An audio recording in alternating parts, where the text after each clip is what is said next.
Hello. Yeah, it's Trinity once again. Yeah, okay. So today we're looking at physics. We want to look at a new topic in the channel.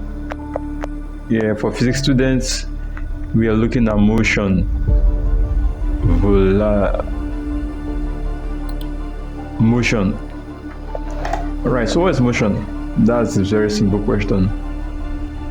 Now, when you talk about motion, all right, okay, I have a textbook here. So, we will be using this textbook for our study, our learning, and everything.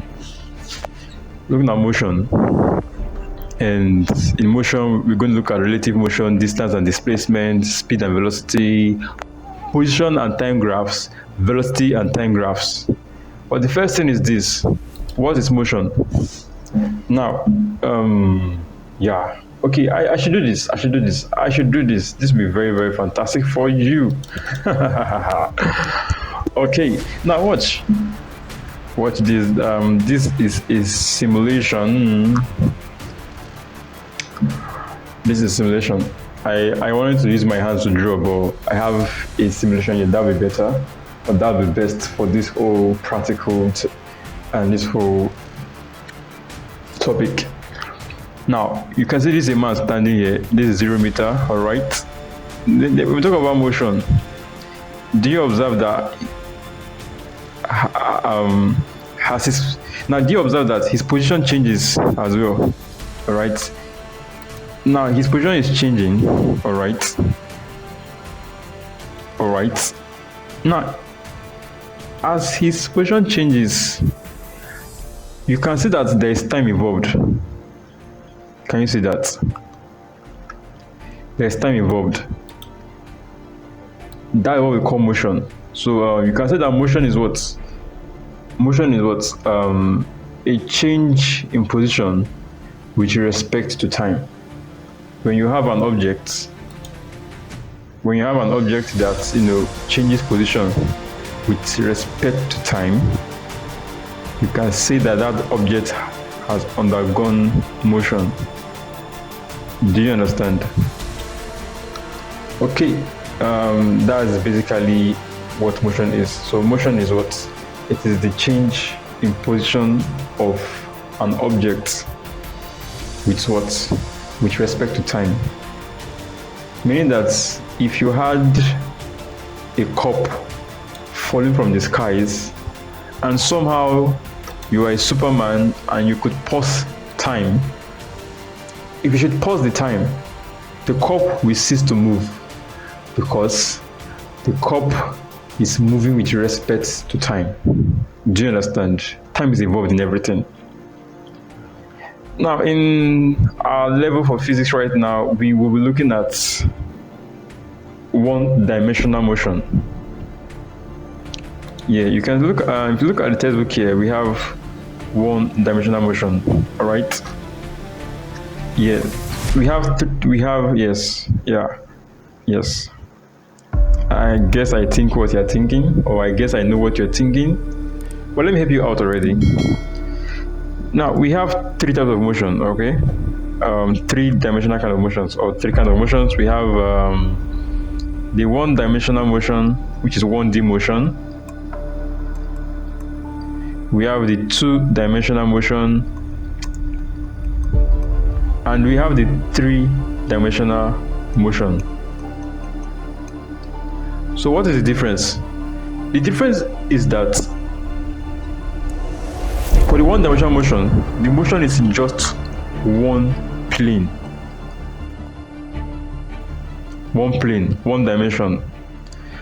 But for the two-dimensional motion, the motion is in two planes, or you can say 2 dimensions, and for the three-dimensional motion, the motion is in 3 planes, or you can say 3 dimensions. Now, look at this.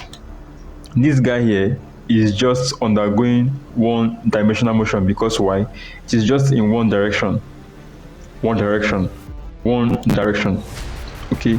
The best way to describe a one-dimensional motion is a motion that goes in one direction. When you have a motion that goes in two directions, what do you call it? A two-dimensional motion. Do you understand? Then for a motion that goes in three directions,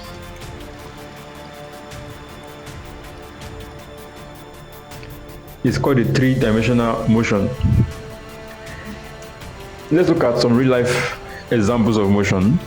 This is just an introductory video for this whole topic of one-dimensional motion. We will touch one-dimensional motion. After that, we move to two-dimensional motion. After that, we move to three-dimensional motion. But right now, this is just an intro topic into the... Yeah, there's going to be a new playlist on the channel, of course. Let's look at some real-life practical examples of motion. Now, look at, you have your car motion. When you are driving a car, you experience a translational motion, all right? The car moves in a straight line or curves.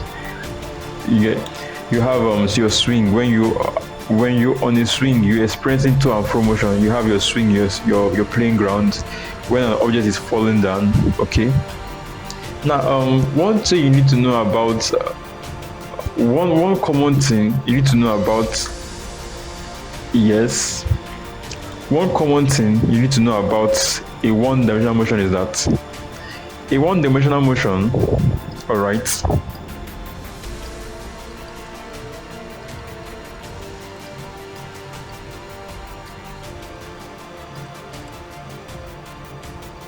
a one-dimensional motion is always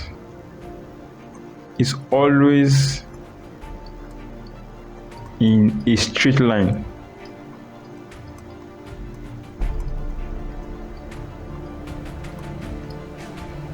Always in a straight line, and that's why it's called one-dimensional motion, because it's just in one plane. Can you see? Just in one plane, in a straight line. All right. Next thing you need to know is this. So when we're talking about, now we said that motion is what? Motion is change in position, right? With respect to time. All right. Now, how can I express this mathematically? We know that our position can be represented by x mathematically. Okay.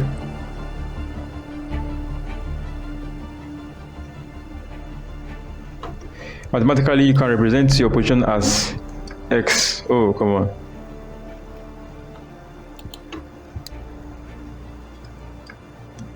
Then, for your time, you represent your time as what? T. Your x is position, and your t is what? Time. All right. Now, I'm trying to make this as easy as possible for you to understand. For a one-dimensional motion, you will express your position as only x alone. All right. You put it in brackets. You have t. All right. Then for your two-dimensional motion, you will express your position as what? X, comma, y. Then you put your time outside, which is t. Then for a three-dimensional motion, what do you expect? Express your position as x, y, z. That's your position. Then you put what? Your t. So for now, we will be dealing with this one, the next this, then this. All right. Now let's go further. The last thing I want to explain in this video is what we call frame of reference. Yep, frame of reference. Frame of reference.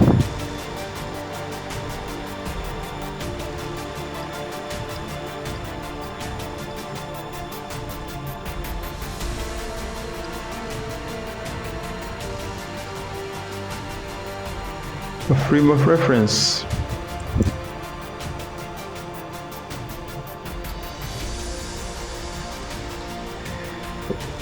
All right. Yeah, please like the channel, subscribe to the channel, share to your friends, because this is going to come hot, nice, easy, and interesting. Exactly. I'm loving this. Okay, so now when we talk about frame of reference, what's a frame of reference? What's a frame of reference? A frame of reference is basically, in a layman understanding, a frame of reference is a fixed position. A fixed position with which you use to measure the movement of other moving objects. Now let me give you this example. Come back to our simulation. Now look at this guy here. All right. This guy stands here. Okay. Now his frame of reference. The frame of reference in this entire, you can see this is a scene. This is an environment. Okay. There's a tree. There's a wall. There's a house. Now all these objects, can you see they are just stationary? They are not moving. They are fixed. This tree is fixed. This wall is fixed. This house is fixed. This wall is fixed. Even the ground itself is fixed. The only thing moving is this guy. Can you see? So every other thing that is fixed here is what? The frame of what? Reference. Why do we say so? Look at, let me give you an example. Listen very carefully, okay? Don't lose this. Don't lose this. All right? This guy is going where? Home.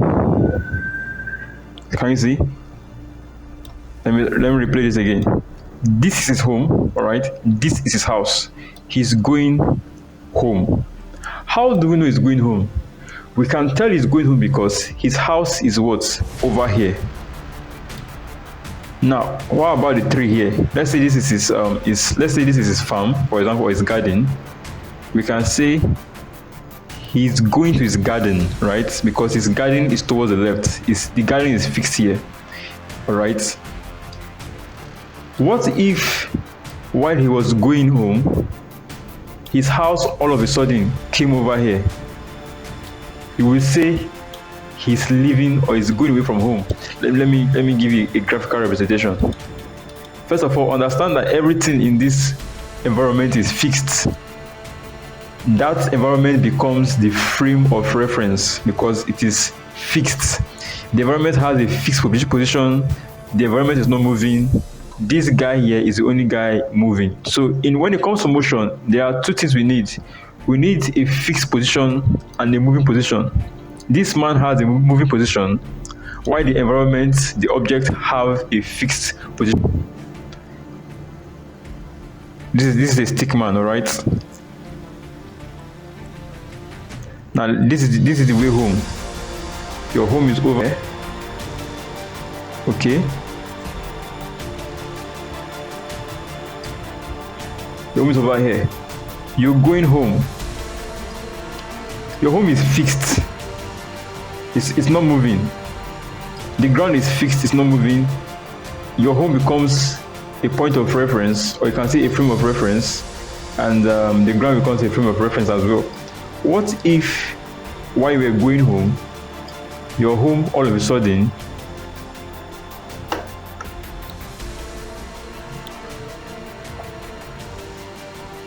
I'm trying to make something interesting for you here.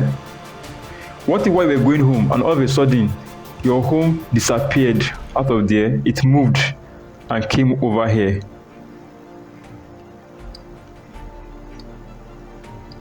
All right. Now, while you're moving this towards this direction, you are no longer going home anymore. You are leaving what? You are leaving home because home is now over here. Home is now over here. So it means you're leaving home. You're not going home anymore because your home moved from here and came over here. So, and you're still going this way direct, right? It means you're what? You're leaving home. So this is why when it comes to motion, you need a fixed position, an object or an environment that has a fixed position that is not moving, so that you can effectively tell the movements you are undergoing. Because now this guy is no longer going home, he's actually what? Leaving home. All right. what if, yeah, okay, do you understand now? Do you understand? So that is what a frame of reference is. In a layman word, or in a lame word, or in a basic term, a frame of reference refers to what? A fixed position or an object that is fixed in an environment, and it is what? It is used to what? Measure the movement of what? Other objects. So let me make a little writing.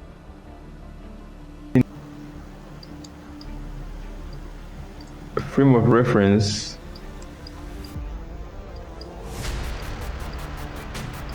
right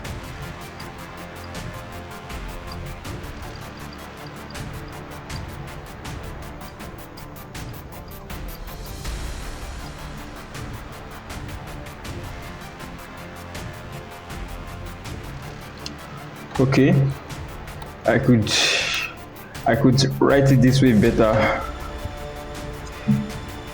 Is an object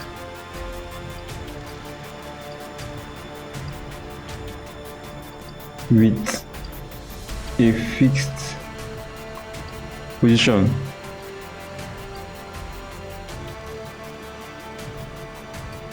comma used to, you can say determine, all right, or you can say measure the movement of moving objects. So you can find different definitions of frame of reference online. You can make a research, but just know that it has to do with what? Two things involved, all right? One is an environment or an object whose position is what?